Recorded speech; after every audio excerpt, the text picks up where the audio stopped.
Hello everyone, welcome back. आज के इस वीडियो में हम बात करेंगे कि हाइब्रिडाइजेशन किस मॉलिक्यूल के साथ क्लियरली वर्क करता है और किन मॉलिक्यूल के साथ ये कंसेप्ट फेल हो जाता है।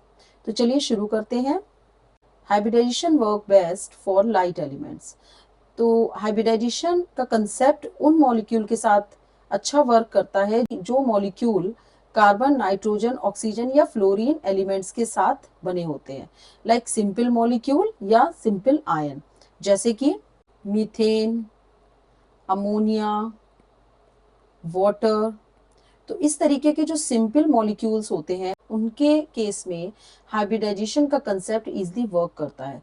तो हाइब्रिडाइजेशन इन मॉलिक्यूल्स की शेप, उनके बॉन्ड एंगल और उनके स्ट्रक्चर फॉर्मेशन को इजीली एक्सप्लेन करता है। जैसे कि मीथेन टेट्राहेड्रल शेप का होता है और इसका बॉन्ड एंगल 109.5 डिग्री होता है। अमोनिया पिरामिडल शेप होता है और वाटर की ज्योमेट्री बेंट होती है, लाइक वी शेप। इसके अलावा हाइब्रिडाइजेशन ऑर्गेनिक मॉलिक्यूल के लिए भी क्लियरली वर्क करता है,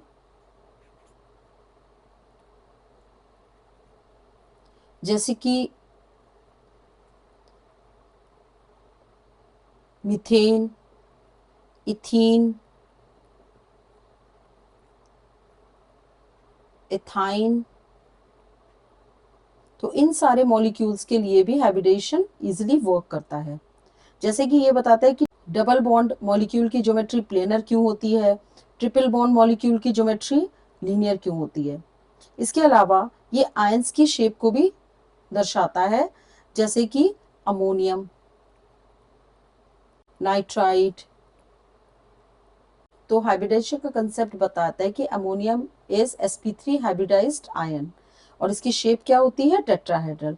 नाइट्रेट sp2 हाइब्रिडाइज्ड है और इसकी शेप क्या होती है, trigonal planar. In short, hybridisation mostly छोटे या हल्के एलिमेंट जैसे कि कार्बन, नाइट्रोजन, ऑक्सीजन या फ्लोरीन एलिमेंट से बने हुए मॉलिक्यूल में अच्छा वर्क करता है। लेकिन कुछ केसेस हैं जहां पे हाइब्रिडाइजेशन फेल हो जाता है, जैसे कि ट्रांजिशन मेटल कंपाउंड। अब ट्रांजिशन मेटल एलिमेंट्स क्या होते हैं? They are found in middle block of periodic table. जैसे कि ये पीरियोडिक टेबल है, इसमें जो मिडिल पार्ट है ये लाइट ग्रीन कलर का, these are d block elements and these are transition metal elements और डी ब्लॉक एलिमेंट्स। तो इन एटम्स के जो डी ऑर्बिटल होते हैं वो पार्शियली फिल्ड होते हैं।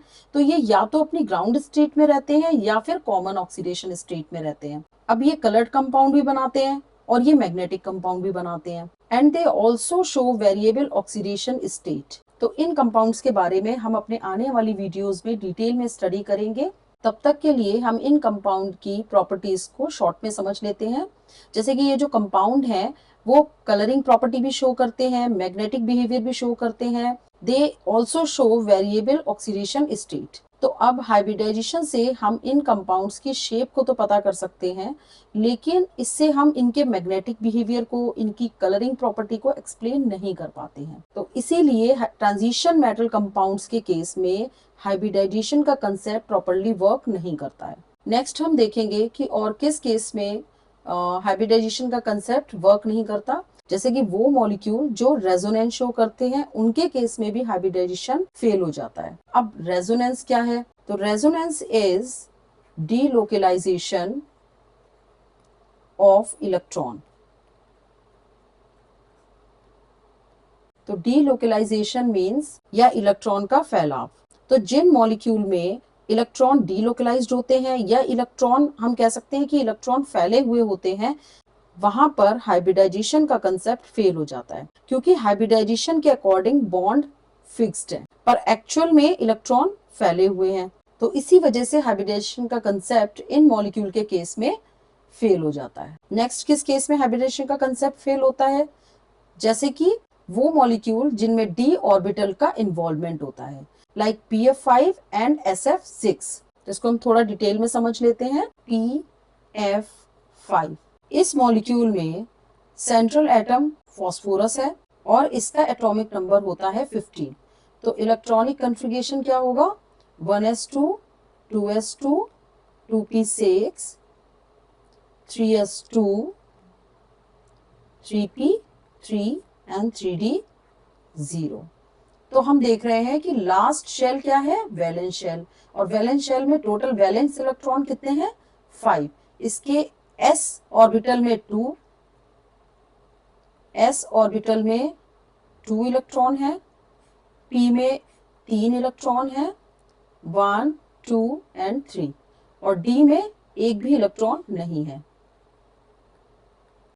ये 3d है, 3p and this is 3s। तो ये फास्फोरस की ग्राउंड स्टेट, बट क्योंकि ये 5 फ्लोरीन के साथ बॉन्डिंग करेगा तो इसके लिए इसे 5 इलेक्ट्रॉन चाहिए। तो इसकी एक्साइटेड स्टेट में इलेक्ट्रॉनिक कन्फिगरेशन क्या होगा, 1s2, 2s2, 2p6, 3s, 3p और 3d।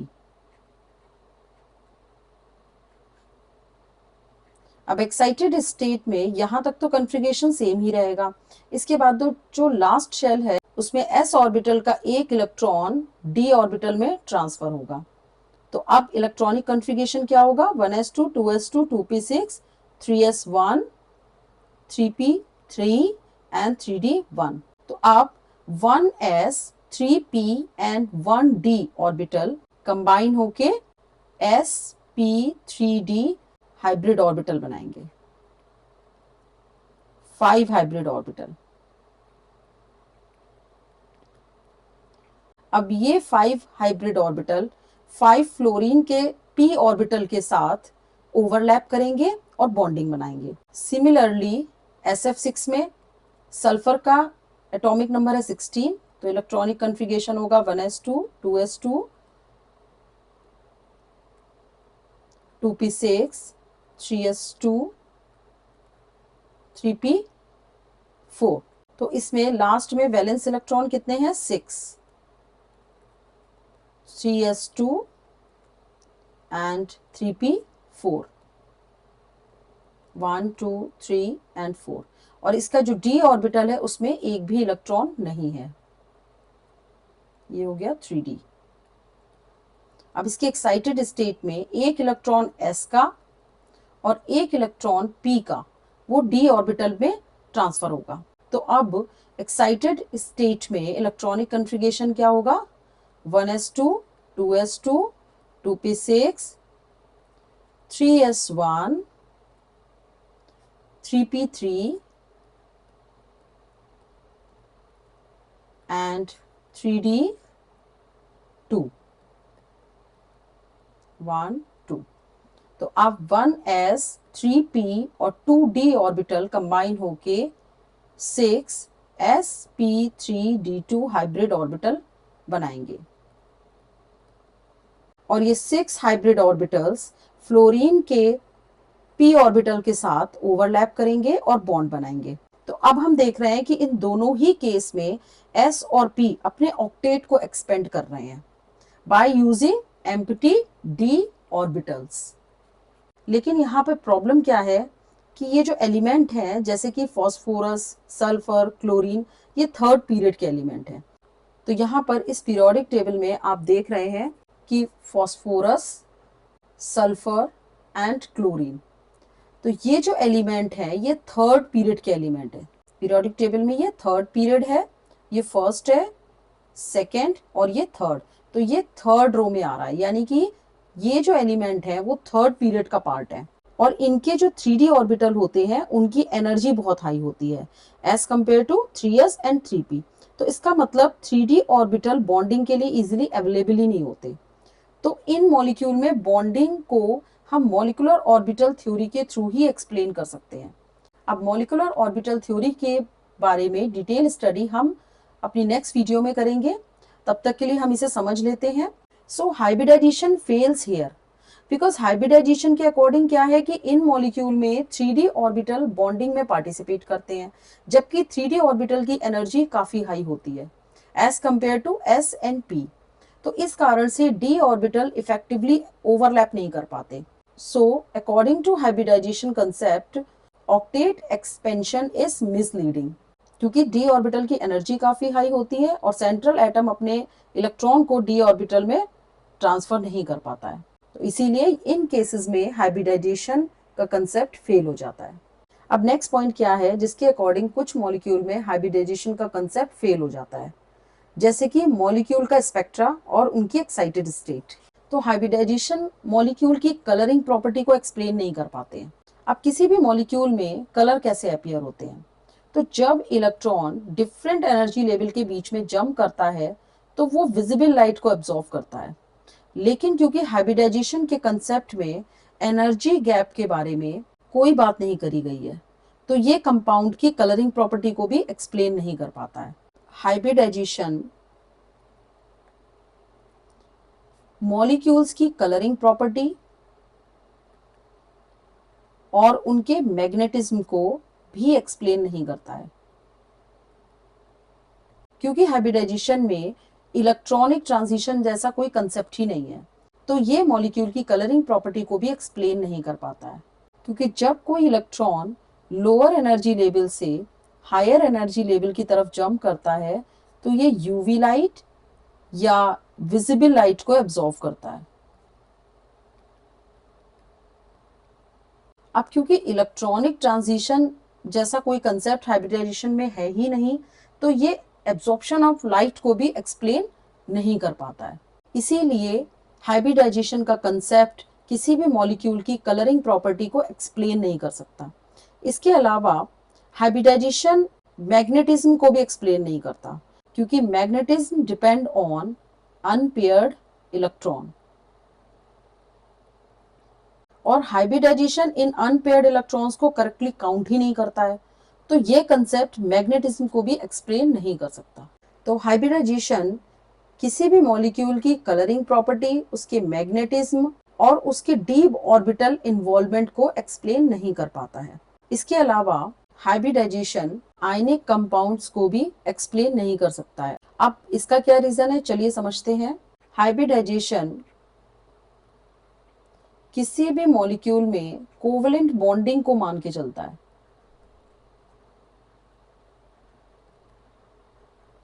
इसीलिए ये आयनिक कंपाउंड को भी एक्सप्लेन नहीं कर पाता है, क्योंकि हाइब्रिडाइजेशन कंसेप्ट की बेसिक सोच ये है कि एटम्स अपने ऑर्बिटल को मिक्स करते हैं, कोवेलेंट बॉन्ड बनाते हैं।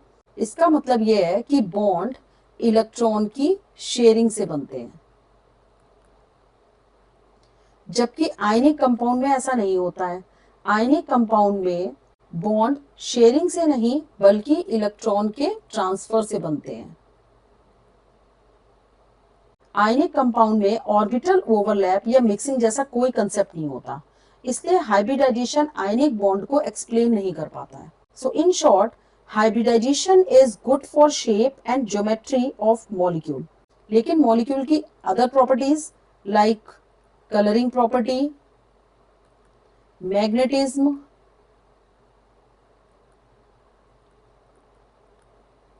Light absorption,